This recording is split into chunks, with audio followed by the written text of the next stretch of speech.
Malaga Radio. Freshly squeezed. The juice on all the daily events along the coast. With just a little bit of zest.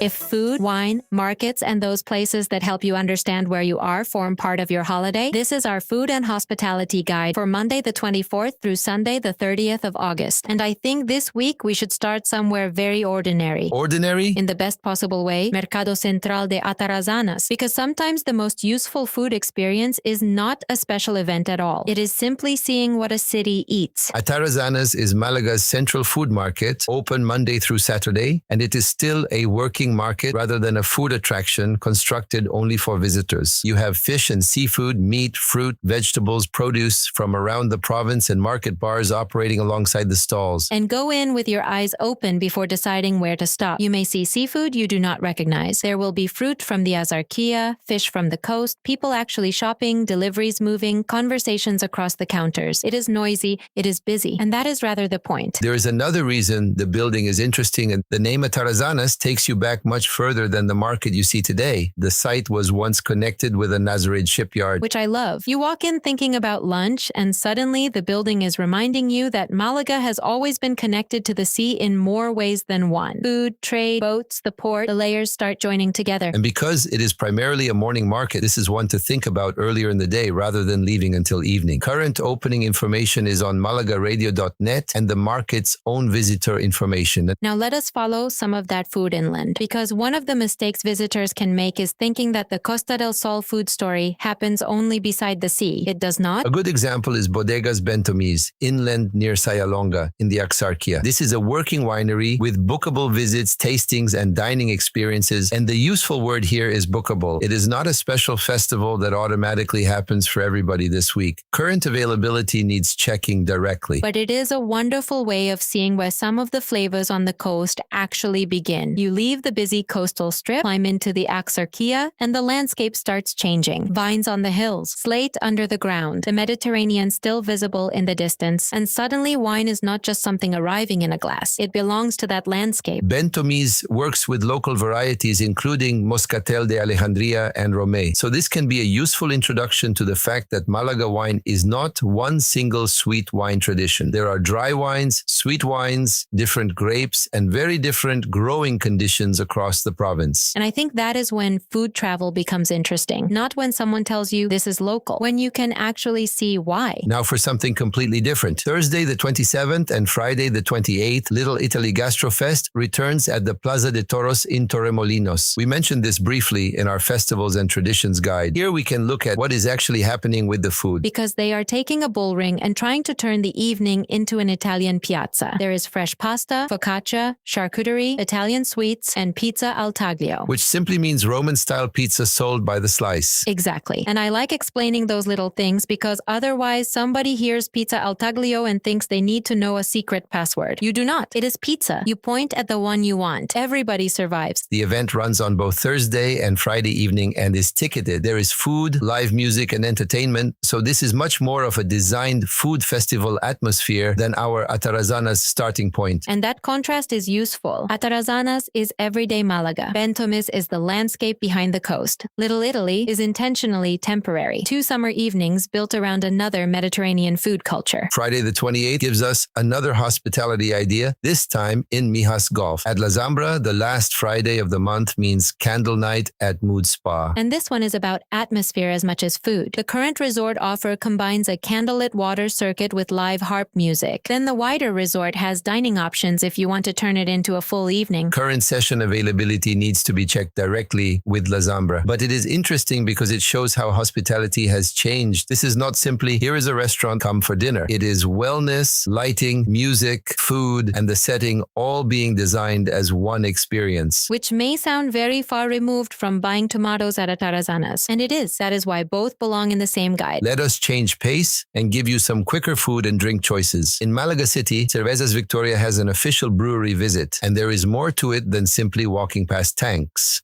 You learn how the beer is made, there is a tasting, and there is also a taller de tirage, a draft pouring workshop. In other words, how to pour the beer properly from the tap. Which sounds very easy until somebody gives you the tap and everybody starts watching. This is another bookable experience, so check current sessions before traveling. And in the historic center, Los Patios de Beatas offers guided wine tasting, including a 5-wine experience focused on Andalusian wines. Again, live availability rather than something we should assume is waiting whenever you arrive. And if the wine idea interests you, but you are heading towards Ronda, Bodega Doña Felisa gives you another version of Málaga wine country. Different altitude, different landscape, another part of the province. Which is useful because Málaga wine can be misleading if you imagine one vineyard area producing one style. The Axarquía and the Serranía de Ronda are very different places. And Frigiliana comes back into our food guide as well. The Festival de las Tres Culturas runs Thursday through Sunday, and the official festival includes a Ruta de la Tapa. We are keeping that deliberately general. The current festival and its tapas route component are confirmed, but detailed participant information visible during the research process belong to an earlier edition. So check the current festival program rather than relying on an old route list. But it is another example of food carrying the story of a place. Frigiliana's whole festival is built around different cultural traditions, and food naturally becomes part of that conversation. Then there is the seafood side of Malaga. And this is evergreen rather than something created specially for this week. Pedregalejo is still one of the easiest places to understand the espeto tradition. Restaurants such as El Caleño and El Cabra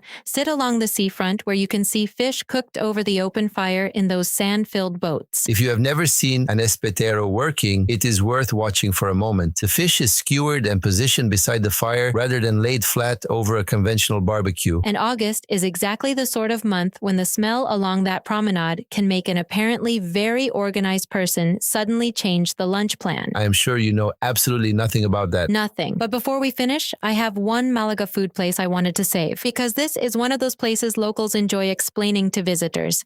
Especially you.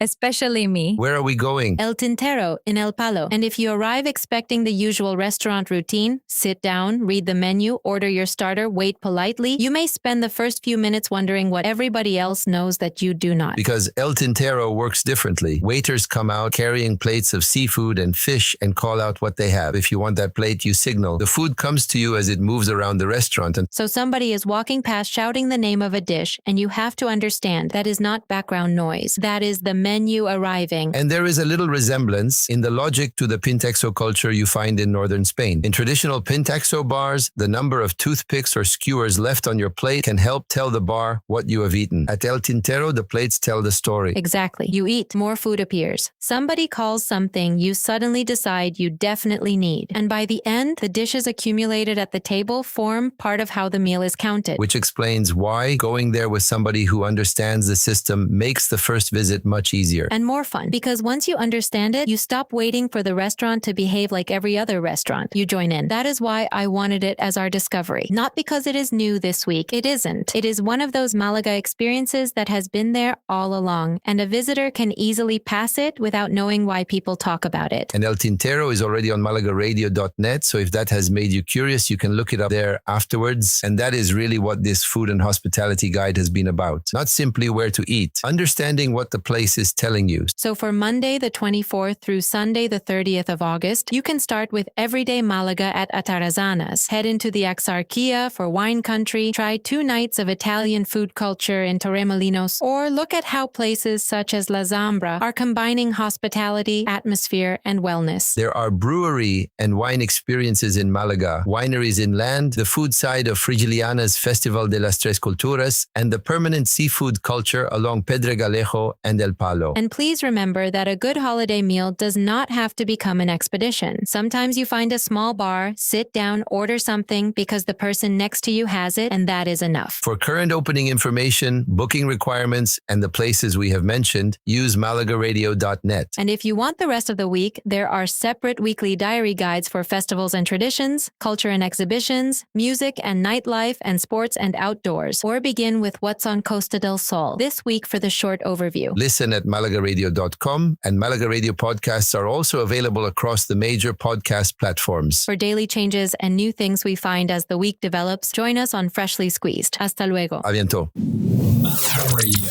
Malaga Radio.